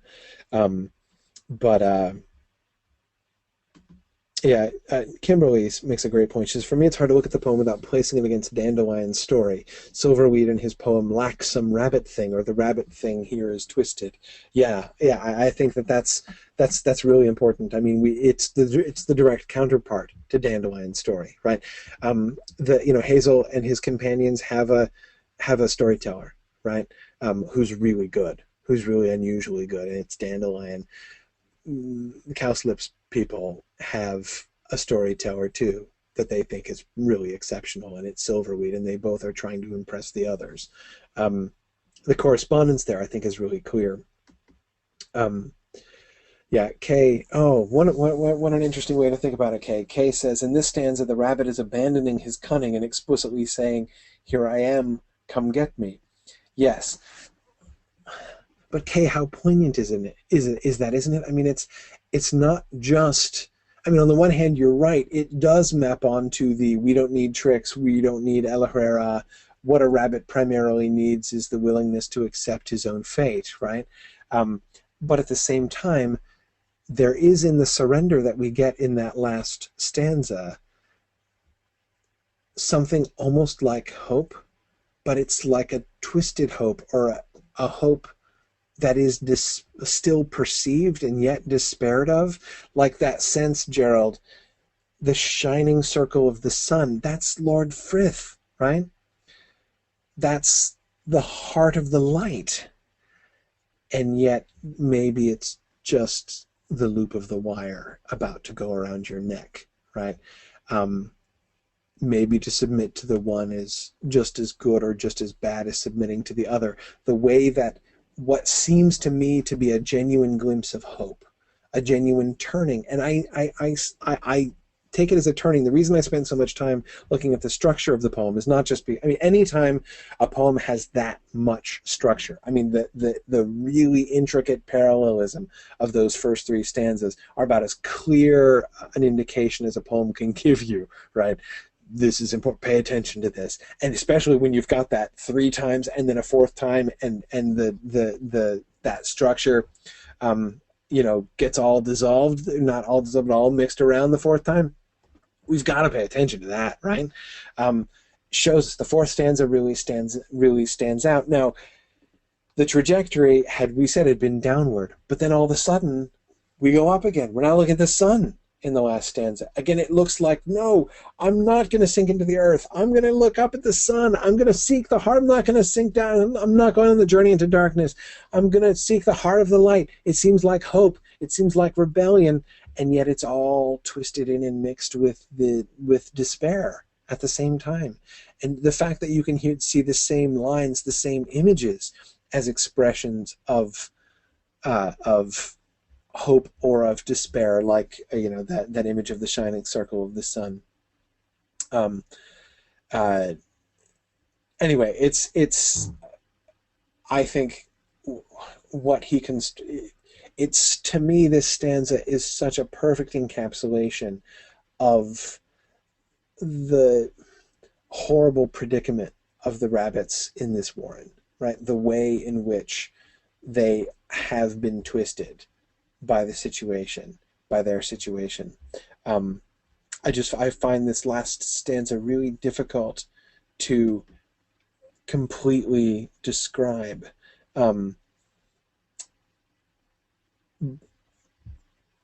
It's so evocative, but it's so tangled up together.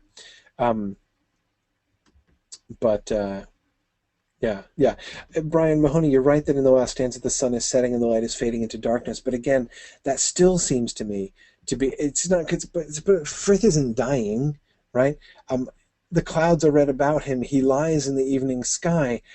Um, but the rabbits know he's going to get up again in the morning, right? Again, it can go either way. It all can go either way. It's the downward motion again, right? He's dropping behind the woods, Frith is. Frith always falls. Every day Frith falls, and darkness comes. So is it a statement of despair, right? I seek for the light, but it always drops down, and I'm always left in darkness. It could be that, right? Or it could be an alternative. No, no, no, wait.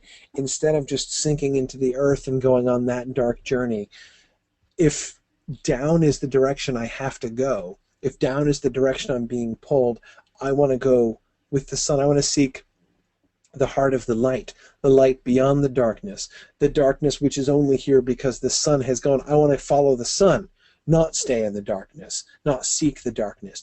It could be taken as a desire of hope, and yet it's so confounded with the despair with which the rest of the poem is full.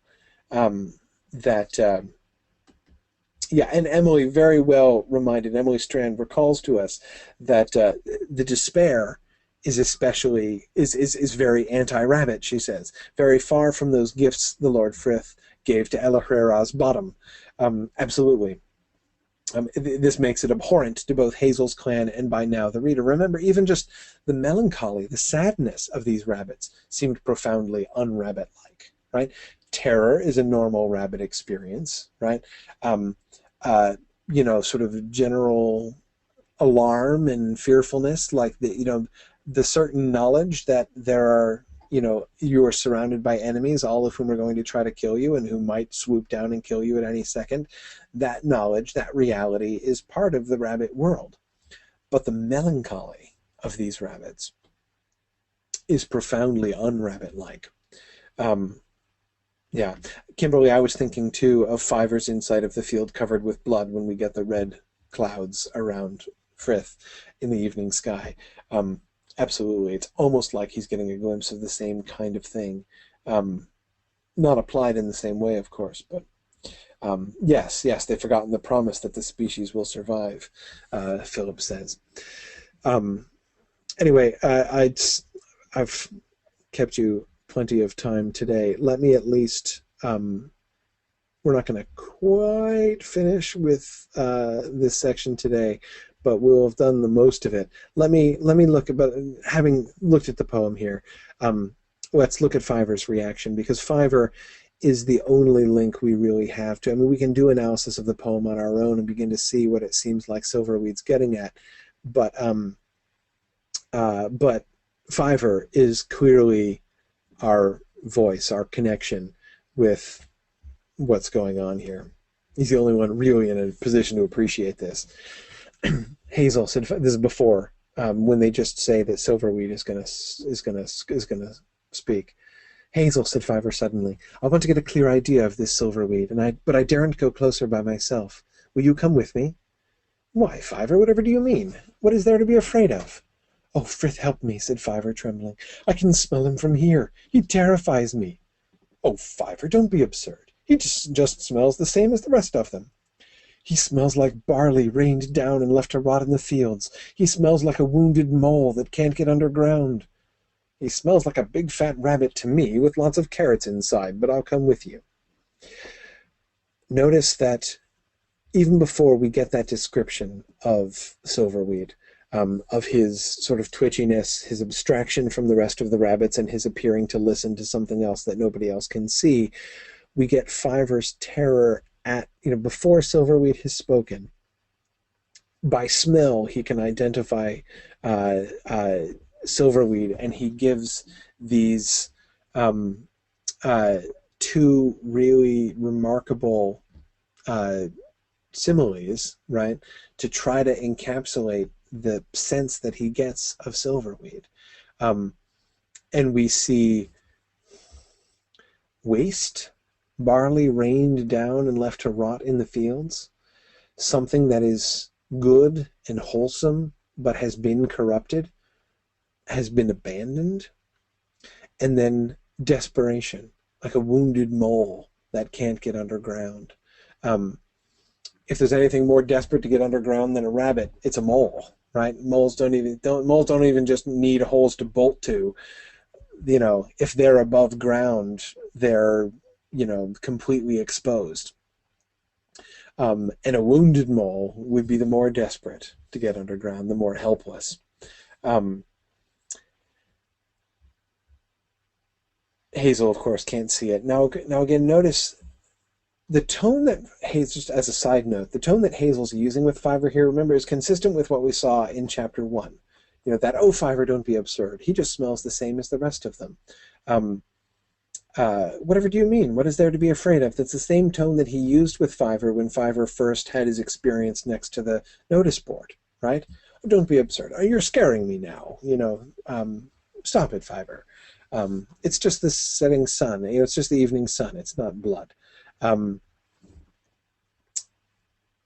So but in this context, it's really interesting because, again, it sounds just like that. But of course, we know that Hazel has been resistant to, has been actively resistant to Fiverr, to Fiverr's words in ways that he hasn't been before. Good. Tom notices that the barley is like the berries and the leaves, you know, in the leaf stanza in the poem. Good. Here's, of course, Fiverr does, you know, Fiverr as a poetry critic after the fact. They followed Fiverr up the run and overtook him at the end. Remember, he has panicked and bolted. He goes Tharn at first and then tears off. And notice, like, the testimony to the deep unnaturalness of the thing, Fiverr being, like, you know, one of the very, very few rabbits who bolt above ground when he's terrified, right? I mean, he's terrified by something in the midst of the great burrow, in the midst of this community of rabbits, that makes him bolt out into the night exposure where the Elil are. Again, it just sort of shows you how upside down everything is. They followed Fiverr up the run and overtook him at the entrance. Before either of them could say a word, he turned and began to speak as though they had asked him a question. You felt it then? And you wanted to know whether I did? Of course I did. That's the worst part of it. There isn't any trick. He speaks the truth. So long as he speaks the truth, it can't be folly. That's what you're going to say, isn't it? I'm not blaming you, Hazel. I felt myself moving toward him like one cloud drifting into another. But then at the last moment, I drifted wide. Who knows why? It wasn't my own will. It was an accident. There was just some little part of me that carried me wide of him. Did I say the roof of that hall was made of bones? No, it's like a great mist of folly that covers the whole sky, and we shall never see to go by Frith's light any more. Oh, what will become of us? A thing can be true and still be desperate folly, Hazel. What on earth's all this? Said Hazel to Bigwig in perplexity. Notice Emily says there isn't any trick. It's actually anti-rabbit, Emily points out. Yeah, that's true, actually. There isn't any trick. There isn't any trick. He speaks the truth. Yeah. Remember, Hazel has a dream of Elahera setting up the shape just in order to distract Strawberry so that Elahera could go in and seduce Nildrohain, right? That is trickery, right? Trickery going on within that warren is what Hazel dreams of. We'll talk about Hazel's dream. I don't think we're gonna have time for it tonight, but we'll talk about it briefly a little bit in class next time. But Emily, I think it's a really interesting point. The fact that Silverweed speaks the truth is, in its sense, in a sense, a testimony to the fact that there's no trick. I like that. Kimberly says, Fiverr's reaction bothers me almost more than the poem does. I agree. Kimberly, through a lot of my childhood, I was haunted by that image of Fiverr's. I don't mean haunted in a bad sense. It's not like it gave me nightmares or something like that, but when he says, I felt myself moving toward him like one cloud drifting into another, but then at the last moment I drifted wide. Who knows why? It wasn't my own will. It was an accident. That comparison, that simile of the one cloud drifting into another, and then at the last moment he drifted wide. is an image that it always haunted me. What is Fiverr saying exactly? Fiverr, on the one hand, is not saying, I mean, to be, to state the most obvious things first, right? His response to Silverweed is not, oh my gosh, that guy has it all wrong, right? No, he doesn't have it all wrong. He speaks the truth. What Silverweed says is true. That is the way. I mean, remember, we were even just almost touching on this when a couple of you were talking about how the despair that Silverweed is voicing is inimical to the whole rabbit perspective, is forgetful of Frith's promise to Elachera's bottom, is contrary to the whole spirit of rabbitry, right? Yes, but it is also reality, right? I mean, the rabbits, on the one hand, have their faith in the promise given to Elachera, right, that rabbits will never be destroyed, and we see their faith in that idea buoying their spirits when they're listening to that first story in the wood near the banks of the Enborn. But the fact is, the reality of the rabbit world is, all the world shall be your enemy, prince with 1,000 enemies, and whenever they catch you, they will kill you. Yes, they have to catch him first. And yes, Frith has given him, through his bottom, these wonderful resources, right, for them to work together and for him to outrun and outwit his enemies. But there's another way of looking at it, right, which is that death is certain and surrounds us all the time. The death rate in the Warren of the Snares is no different than the death rate anywhere else. 100% of rabbits die, right? 100% of everybody dies, right? Death is this reality, and it's a reality very present for rabbits. They're always thinking about it. They're always thinking about the elo that might be attacking them. They do, how unnatural it is just to waltz right out of the hole into the field, because there could be an owl right there. There could be a stoat just waiting right outside the hole. Especially since the holes are so obvious, you could drive a hoodoo down them, as Bigwig points out.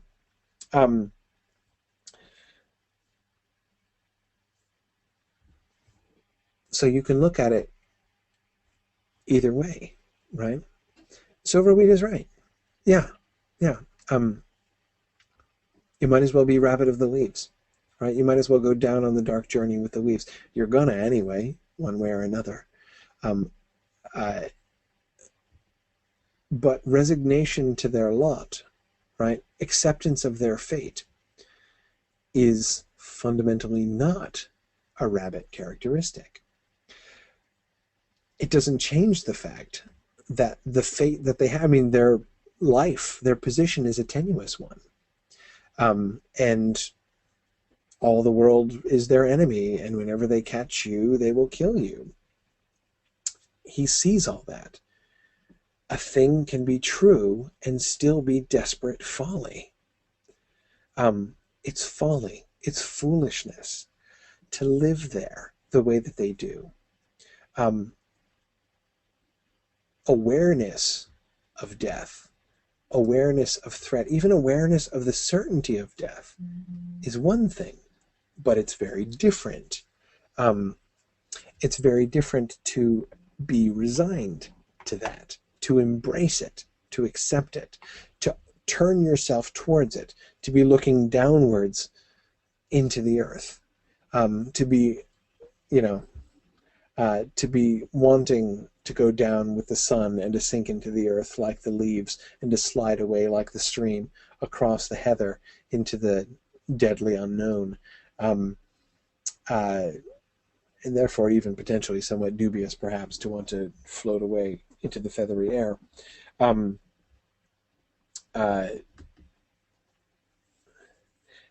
Jeff says if his circumstances had been different, he could have been Silverweed. Yes, he could have. He felt himself moving toward him like one cloud drifting into another. The two of them are alike. They're both clouds, right? And why clouds? Because when two clouds come together, it's not like two rabbits meeting in the great burrow, like when the rabbits did their meeting thing, right? And all of their nonverbal communication by which they all made friends with each other and came to understand each other's minds. It's not like two rabbits meeting in the dark. When two clouds come together, they become one cloud, right? That's the kind of likeness that he sees between himself and Silverweed, but he doesn't cease to be a cloud, but he drifts wide, and their two clouds don't connect. Why not? He could have done, right? Was he in any different of a situation in the Sandalford Warren when he saw the doom approaching?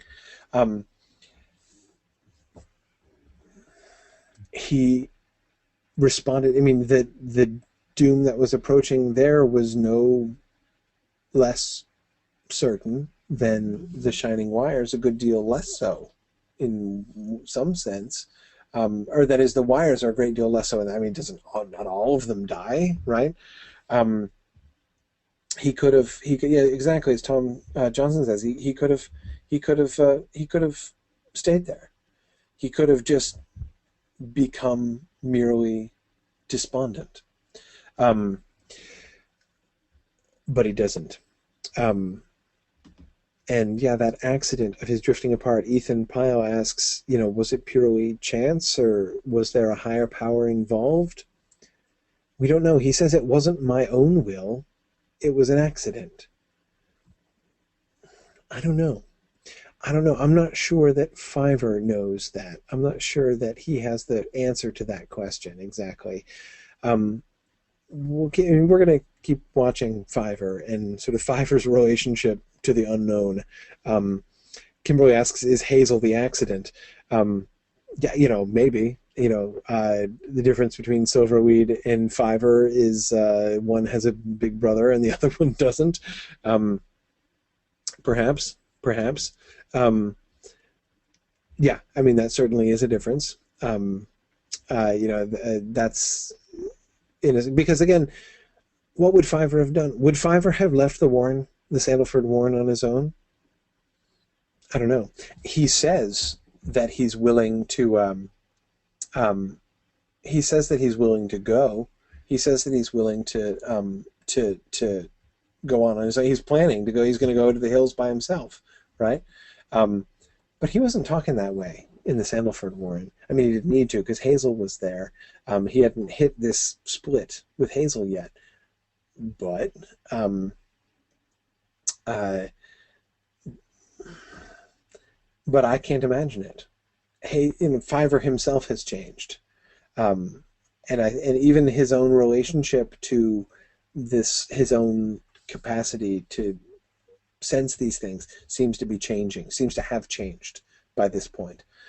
So that when he makes the decision that he's going to go onto the hills alone, again, I think it's a different Fiver who's saying that than the one who was cowering next to the message board in chapter 1.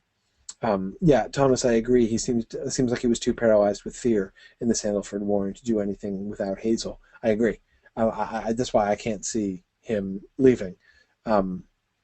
He says to the Threer when Hazel brings him there that they need to go. But I don't think he would have done it. Anyway, all right. I've kept you long enough tonight. Let me let you go. There are a few more things that I want to touch on before we move on. We will commence officially, being slightly behind, next time. Of course, I want to be looking at Fiver's final assessment when Fiver sort of finally gives us the rest of the story, right? When he gives us his what sounds like a pretty authoritative interpretation of what happened in the Warren of the Snares and how it all fits together. There's some of the elements that I want to come back to and look at in conjunction with some of the things that we were looking at earlier today. Anyway, we'll do that at the beginning of next time and then move on to part 2 on Watership, the first half of part 2 on Watership Down. I hope that you guys will enjoy the discovery of the hills next time. And I will look forward to talking to you guys next week. So thanks. See you guys next Wednesday. Good night.